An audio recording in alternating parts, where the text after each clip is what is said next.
요한일서 3장 1절에서 12절입니다. 오늘은 12월 9일 수요일 저녁입니다. 12월 9일자 본문 요한일서 3장 1절에서 12절 교독합니다. 신약 성경 390쪽입니다. 요한일서 3장 1절에서 12절 교독하겠습니다.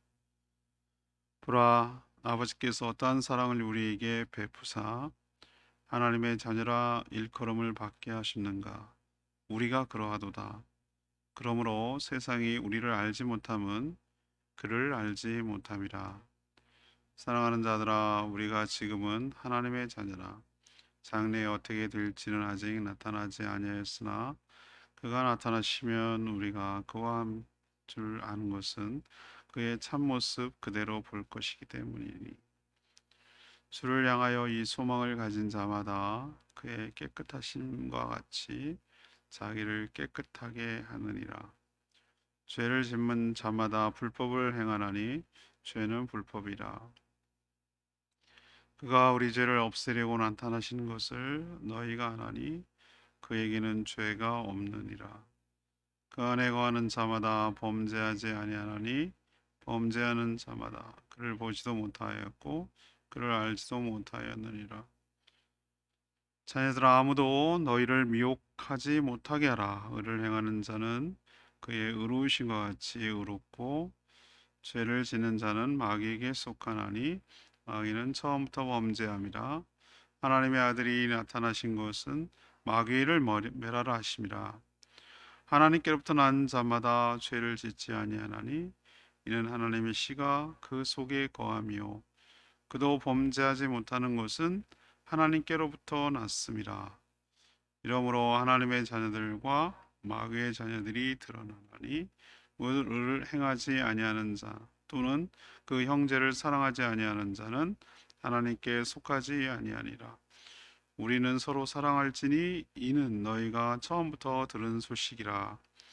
가인같이 하지 말라. 그는 악한 자에게 속하여 그 아우를 죽였으니 어떤 이로 죽였느냐? 자기의 행위는 악하고 그의 아우의 행위는 의로움이라. 성도는 하나님께로부터 난 자녀입니다. 예수 그리스도를 통해 거듭나서 모든 것이 달라졌습니다. 그래서 하나님의 자녀가 되었기 때문에 하나님의 첫 아들 되신 예수 그리스도의 부활하신 모습처럼 우리 또한 변할 것입니다. 이 소망을 가진 자마다 자신을 깨끗하게 해야 합니다. 죄를 짓는 것이 불법인데 주 안에 거하는 자마다 죄를 짓지 않게 됩니다. 도리어 하나님의 씨가 그 속에 있어서 의를 행하며 형제를 사랑하며 살게 되어 있다는 것이죠. 오늘 질문은 하나님께 난 자는 어떻게 살아야 합니까? 하나님께 난 자는 어떻게 살아야 합니까? 이것이 오늘 질문입니다. 먼저 1절, 2절에 있는 말씀처럼 장차 주님처럼 변할 것을 소망하며 살아야 합니다. 성도는 예수 그리스도를 영접 곧 믿음으로 거듭나서 하나님의 자녀가 되었습니다. 그래서 오늘 9절에 있는 표현대로 성도를 하나님께로부터 난 자라고 말하고 있어요. 거기서 태어났다는 거죠. 난 자라고 말하는 것은 거듭났다라는 것은 다시 태어났다는 것이죠. 처음에는 육신의 부모에게 태어나는 것이죠. 두 번째 태어나는 것은 성령으로 하나님에게서 태어났다는 뜻입니다. 그래서 하나님의 자녀가 되었어요. 지금은 비록 육신은 그대로지만 그의 속은 완전히 다른 피조물. 사도 바울은 그것을 New Creation, 새로운 피조물이라고 말하고 있어요. 인간이었다가 하나님의 자녀로 그 신분이 완전히 달라지고 급상승한 것이죠. 어디에서, 아니 그냥 신화라도 어떻게 인간이 신이 되는 경우가 있습니까? 인간이 늘 소망하는 게 뭐예요? 왜 부처가 되려고 합니까? 신의 경지에 올라가려는 거 아니겠어요? 아무리 노력해도 안 되는 게 있어요. 그런데 하나님 원래 그런 계획을 갖고 계셨어요. 인간인 우리를 너무 사랑하셔서 하나님의 자녀 삼아 주시고 우리가 인간인데 원래 신적 존재로 바꿔주실 계획을 세웠단 말이에요. 이보다 더 어떻게 더 사랑하는 게 어디 있어요? 얼마나 우리를 귀하게 여기면 자신의 그 급으로 올리냐 말이에요. 이게 놀라운 은혜고 특권이고 축복입니다. 자녀이기 때문에 우리가 하나님 아버지가 계신 천국에서 살게 될 줄로 믿습니다. 우리가 무엇을 해서 사는 게 아니란 말이죠. 제가 누차 얘기하지만 우리 아들은요, 우리 집에서 사는 이유는 우리 아들이기 때문에 그래요. 딴 이유 하나도 없어요. 걔가 우리 집에 돈 벌어다 주는 거 없어요. 돈을 써요. 그런데도 당당하게 저렇게 사는 이유는 뭘까? 자녀이기 때문에 아들이잖아.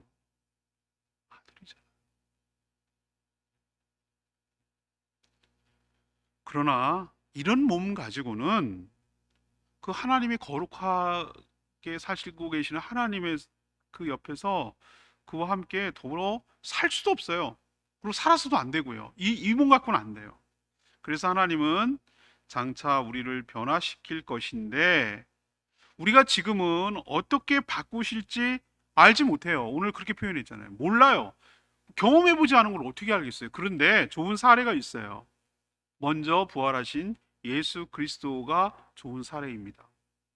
우리의 몸, 우리의 존재 방식이 주님처럼 변해서 더 이상 죄를 지으려야 지을 수도 없는 온전하고도 거룩한 몸으로 바뀌게 될 줄로 믿습니다. 그때가 되면 거울을 보는 것처럼 주님을 볼 것이고, 우리도 주님처럼 부활의 몸을 입고 있다라는 사실을 살고 있다는 것을 깨달을 날이 반드시 올 줄로 믿습니다. 그러니 하나님께 난 자, 하나님의 자녀는 첫 번째 어떻게 살아야 되는가? 장차 주님처럼 부활의 몸으로 변할 것을 소망하면서 살아가는 저희들 되기를 원합니다. 이번 주 목회 칼럼 잘 읽어보세요. Well dying에 대해서 썼어요. 통계를 냈어요. 15%만 100세 이상 살기를 희망하는 사람은 몇 명입니까? 했더니 15%만 그렇다는 거예요. 그렇게 오래 사는 것은 축복이 아니라 곤욕이라는 걸 다들 아는 거예요. 오래오래 살기를 원해요, 다들. 아우, 인사할 때, 오래오래, 어르신 오래오래 사세요. 그렇게 말하는데, 실제적으로 많은 사람들은 15%만 100세 넘기를 원한다는 거예요. 그렇게 사는 게 너무 무섭다는 거예요. 느낌 아시겠어요? 그런데, 아니, 그렇게 오래 살라고 하면서 왜 이렇게 오래 사는 것도 싫어? 이건 뭐냐고요? 왜 그럴까? 너무 곤욕스럽고, 고통스럽고, 힘드니까. 그러나, 이 몸이 천국에서 살 수 있는 몸으로 바뀐다면, 그는 영원히 산다면 그거야말로 큰 축복이고 영광인 줄로 믿습니다. 할머니 돌아가신 할머니 그러더라고. 아휴, 이제는 이제는 편히 가고 싶대. 난 무슨 말인지 몰랐는데 조금 이제 알 것 같아. 조금. 이 땅의 모든 수고를 계속 이렇게 해야 된다는 거. 물론 지금은 의미 있는 삶을 살고 보람 있는 삶을 살기 때문에 뭔가 생산적인 일을 한다지만 모든 것이 기력도 없고 기억력도 없고 모든 것이 다 했을 때 그냥 생명만 연장하는 삶이 과연 무슨 의미가 있을까라는 생각을 해보는 것이죠. 천국 가서 주님과 더불어 함께 사는 것을 소망할 수 있겠다. 모든 수고로움을 내려놓고 싶은 마음이 생기겠구나. 라는 마음이 이제 조금 알고 드는 것 같아요. 사랑하는 여러분, 우리는 하늘의 소망을 갖고 사는 사람인 줄 믿습니다. 부활의 소망을 갖고 살아가는 줄로 믿습니다. 천년만년 여기 사는 거 아닌 줄로 믿습니다. 이 몸 가지고 살면은 저는 저주입니다. 부활의 몸으로 사는 것이 축복인 줄로 믿습니다. 그것을 소망하며 사는 거예요. 두 번째는 3절에서 9절까지 말씀. 성도는 죄를 짓지 않고 깨끗하게 살아가야 합니다. 그게 바로 자녀답게 사는 거예요. 오늘 뭐라고 그랬어요? 3절에 주를 향하여 이 소망, 이 소망이 뭐죠? 부활의 몸을 입을 소망, 천국에서 영생을 누리며 살 소망은 가진 자마다, 그런 소망을 가진 자마다 어떻게 한다는 거예요? 주님처럼 자신을 깨끗하게 하며 살아간다고 말하고 있어요. 이거는 깨끗하다는 게 위생의 문제가 아니라니까요. 위생의 문제가 아니고 죄의 문제를 뜻하는 거예요. 죄를 짓는 자마다 그 유명한 말 나오죠. 4절에 불법을 행한다 했어요. 불법. 죄는 곧 불법이라. 생명의 삶 때 귀가 따갑게 들었죠? 생명의 삶 저랑할 때 불법이 뭡니까? 법이 없다는 게 아니고 자기가 곧 법이라는 얘기예요. 자기가 법, 기준이에요. 왜 이렇게 국회에서 날 싸웁니까? 자기 기준으로 말하는 거예요. 내 기준이 맞다는 거예요. 그러니까 맨날 저렇게 치고받고 네가 틀렸어. 네가 서로 네가 틀렸다잖아요. 자기가 법이라는 거예요. 자기가 하는 게 옳다는 거예요. 그러니까 자신의 법만 있으니까 서로 충돌하고 세상을 어떻게 합니까? 오히려 더 바르게 할 것 같은데 안정적으로 질서 있고 평안할 것 같은데 무법천지로 만드는 거예요. 무법천지로. 이것이 바로 죄가 가득한 세상의 모습이에요. 여기 선한 것이 없어요. 희망을 걸 게 없어요. 주님 안에 거하는 자마다 오늘 표현이 뭐라 했습니까? 죄를 짓지 않는다라고 표현하고 있어요. 전에는 죄 밖에 짓지 않았어요. 이게 차이예요. 그러면 그리스도 안에 있을 때는 어떻게 합니까? 이제는 죄를 안 지을 수 있는 신분과 능력이 우리 안에 생겼어요. 전에는 선택의 여지가 없었다니까요. 그냥 선택의 여지가 없었어요. 하지만 마귀는 계속해서 우리를 뭐 하려고? 죄를 짓도록 하려고 우리를 충동질하고 막 흔들어 놓습니다. 까불까불하게 만듭니다. 우리를 막 자극시킵니다. 우리를 막 요동치게 만듭니다. 왜? 옛날 그 버릇 나오게 만들려고. 본성대로 살게 하려고. 이런 미혹에 넘어가면 안 돼요. 우리가 첫날 묵상한 대로 첫 장에서 혹시 죄를 지었을지라도 즉각 회개하고 용서를 받아 깨끗하게 되어야 될 줄로 믿습니다. 성도가 완전 무결하다는 뜻은 아니에요. 우리가 부활의 몸을 입고 천국에서 살 때 그때 비로소 완결하고 온전하고 거룩한 몸이 될 줄로 믿습니다. 그러나 거기까지 가기 전까지라도 거룩하게 살려고 노력하는 그 모습, 태도, 방향이 서 있어야 된다는 거예요. 제가 말씀드렸죠? 지속적으로 반복적으로 또 아무렇지도 않게 죄책감도 없이 계속 그런 죄를 먹고 마시는 사람, 그게 뭐가 문제 있어? 그게 어쨌다는 거야 라고 생각하면서 사는 사람은 그 안에 예수 그리스도가 없어요. 오늘 말씀 제가 말씀드렸잖아요. 그리스도 안에 있는 자는, 주님 안에 거하는 자는 죄를 그렇게 지을 수가 없어요. 죄를 지을 수 없다는 얘기, 한 번도 죄를 짓지 않는다 그 뜻이 아니라 그런 식으로 죄 밖에 짓지 않는 일은 하지 않는다는 뜻이에요. 뭔가 이 안에 들어가면, 생명이 들어가면은 나를 바꿔요. 뭐가 달라지냐? 빈도와 강도와 죄책감이 달라져요. 빈도 아시겠죠? 매일 그렇게 하는 사람이 띄엄띄엄 가요. 띄엄띄엄. 술을 매일 먹는 사람이 슬슬 이게 띄엄띄엄. 강도 막 먹다 하면은 막 인사불성 될 때까지 먹던 사람이 이제는 점점 그게 싫어지고 그게 강도가 약해져. 그리고 왠지 술 먹으면은 전에는 막 부어라 마셔라 그러고 막 그걸 너무 탐닉하고 그런 생활을 너무 즐겼는데 이제는 뭔가 부끄러울 줄 알고 그런 삶이 싫어지기 시작하고 슬슬 뭔가 불편해지기 시작하고 그 자리가 불편하고 이렇게 바뀌는 거예요. 이건 내 힘으로 안 돼요. 아시잖아요, 여러분. 술 중독에 걸린 사람이 얼마나 거기에 헤어나오기 어려운지. 근데 그 안에 놀라운 성령이 들어가면은 사람을 바꾸더라고. 내가 여러 사람 봤어요. 이건 제가 그냥 하는 말이 아니에요. 저 그래서 예수 그리스도 안에 있다는 것이 굉장한 능력이고 소망이고 변화의 시작인 줄로 믿습니다. 나를 바꾼다니까요. 사람을 바꾼다. 자, 그러면 하나님의 자녀답게 산다는 건 뭐냐? 죄를 하나도 안 짓는다면 좋겠죠. 근데 그렇게 향해서 나간다는 거예요. 그 방향을 향해서 나가는 삶을 사는 거예요. 깨끗하게 살려고 하는 거예요. 주님 닮으려고 하는 거예요. 그리고 설령 또 넘어질지라도 습관적으로 넘어지는 거 말고 넘어질지라도 또 다시 하나님께 회개하고 용서해서 다시 회복하고 그렇게 살아가는 모습을 보여요.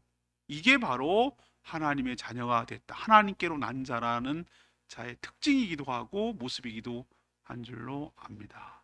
여러분도 이렇게 살아가는 복이 있게 되기를 축복합니다. 세 번째는 뭡니까? 10절에 12절까지 말씀. 서로 사랑하고 의를 행하며 살아갑니다. 서로 사랑하고 의를 행하며 살아갑니다. 하나님께로 난 자, 하나님의 자녀들인 성도는 자연스럽게 티가 납니다. 하나님을 믿지 않는 마귀에게 속한 자는 처음부터 끝까지 죄 가운데 사는 것이 그가 마귀에게 속했다는 증거인 것처럼, 하나님의 자녀는 죄가 아니라 뭐를 행하며 사냐면 전에 안 하던 일을 해요. 의를 행하며 살아가는 줄로 믿습니다. 오늘 제 얘기가 아니라 오늘 그 얘기를 했잖아요. 10절에 보면은 무릇 의를 행하지 아니하나니 형제를 사랑하지 않으면 하나님께 속하지 않으니라. 의를 행한다니까요. 전에는 죄밖에 안 했어요. 의를 행할 줄 몰랐어요. 의로움 역시 자기 기준으로 생각하면 안 돼요. 진정한 의로움의 기준은 예수 그리스도신 줄로 압니다. 그가 하나님이 사랑하시는 인간을 구원하기 위하여 십자가의 죽기까지 순종함으로 하나님의 사랑을 드러내시고 그의 의로움이 무엇인지를 보여주셨어요.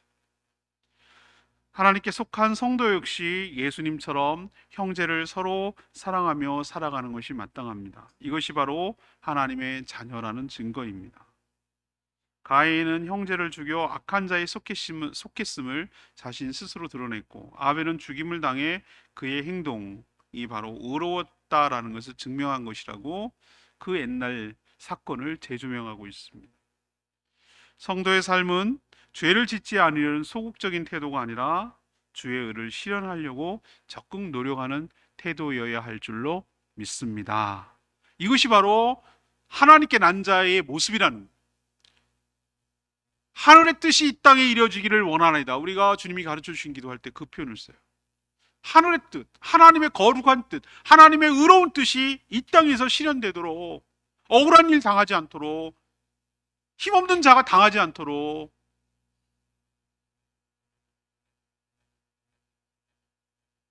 그렇게 우리가 실천하고 노력하고 힘을 모을 때 하나님의 의를 이 땅에 실현하고 살아가는 줄로 믿습니다. 이게 바로 하나님께 난 자가 해야 되는 삶의 특징이라는 거예요. 9절에 있는 말씀, 레마의 말씀, 하나님께로부터 난 자마다 죄를 짓지 아니하나니 이는 하나님의 씨가 그 속에 거함이요 그도 범죄하지 못하는 것은 하나님께로부터 났습니다.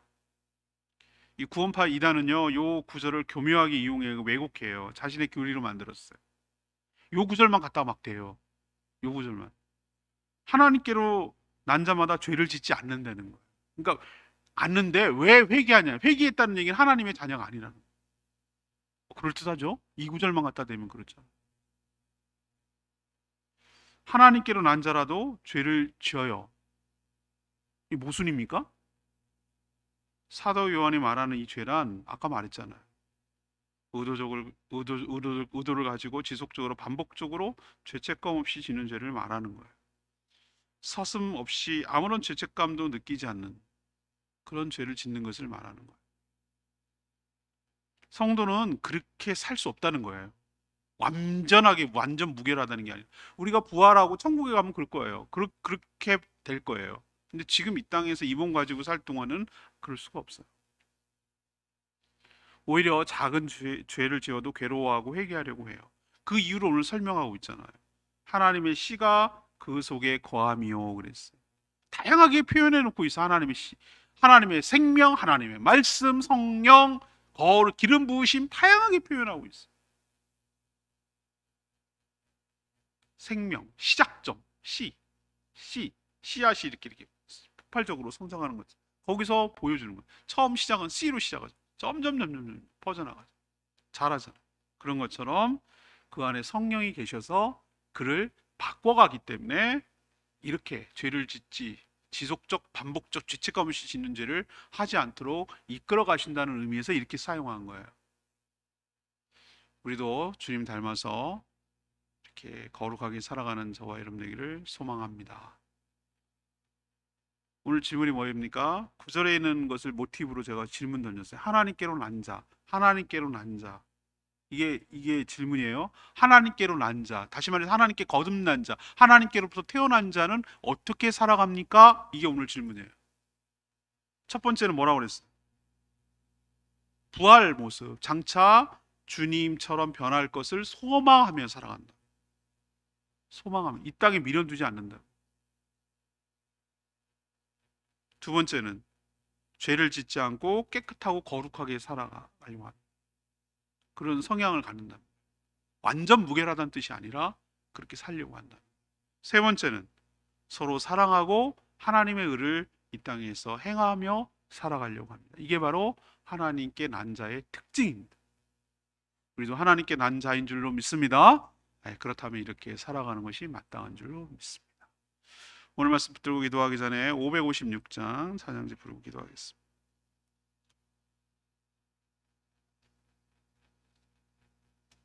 찬양지 556장 십자가 그 사랑 멀리 떠나서 556장입니다.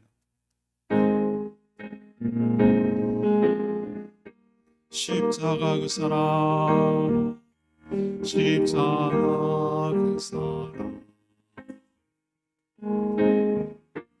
멀리 떠나서 무너진 나의 삶 속에 잊혀진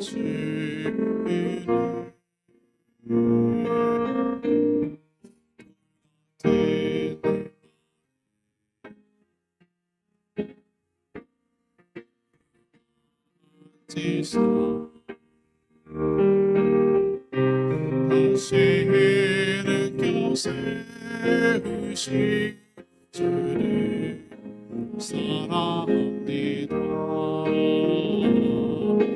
주 나를 오하시니 날 붙드시니 나는 외롭고 정이 주님의 자녀라. 주 너를 보호하시니 날 붙드시니 나는 외롭고 정이라. 주의 자녀라. 지나가는 길을 기억하지 않고 이전에 행한 모들이 생각지 않으리.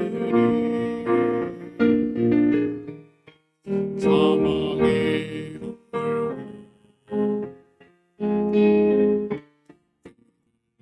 지는 주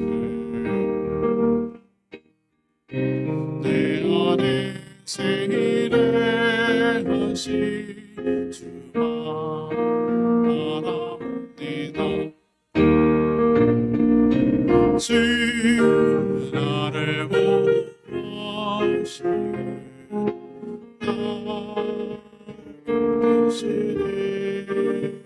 나는 외롭고 정이야. 주님의 자녀라. 주 너를 보호하시니 날 붙드시니 너는 외롭고 정이야. 주의 자녀라.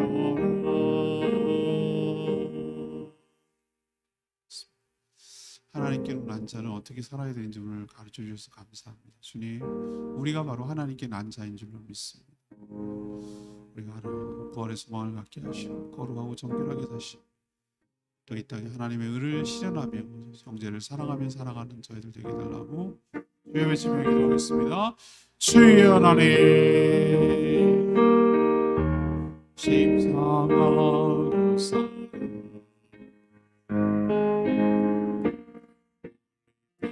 떠나서 무너진 나의 삶 속에 잊혀진 죄인을 돌 같은 내 마음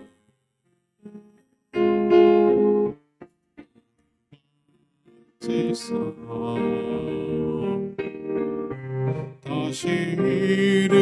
세우신 주를 사랑합니다.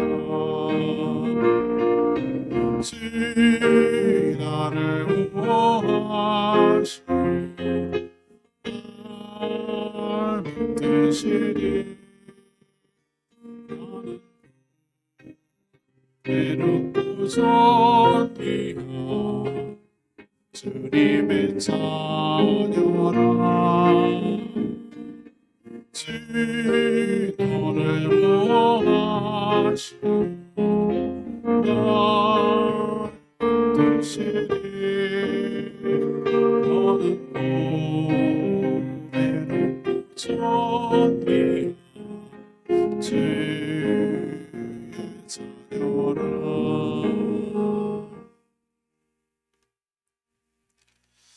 하나님, 저희가 하나님께로부터 난 자녀임을 고백합니다. 거듭나서 새로운 피조물이 되었음을 믿습니다. 우리의 신분도 존재도 미래도 달라졌습니다. 지금은 비록 연약한 몸이지만 장차 주님처럼 거룩하고도 완벽한 몸으로 바뀌게 될 줄 믿습니다. 이런 소망을 가지고 살아가니 저희도 주님처럼 자신을 깨끗하게 하여 거룩하게 살게 하여 주시옵소서. 죄 가운데 사는 모든 삶을 이제는 청산하고 마귀의 유혹을 물리치게 하여 주시옵소서. 주님이 이루시고 우리에게 주신 의로움을 힘입어 서로 사랑하며 살아가게 하여 주시옵소서. 오늘 하나님 앞에 간구하는 모든 기도마다 주님께서 응답하여 주시기를 원하옵고 예수 그리스도의 이름으로 축복하며 기도합니다.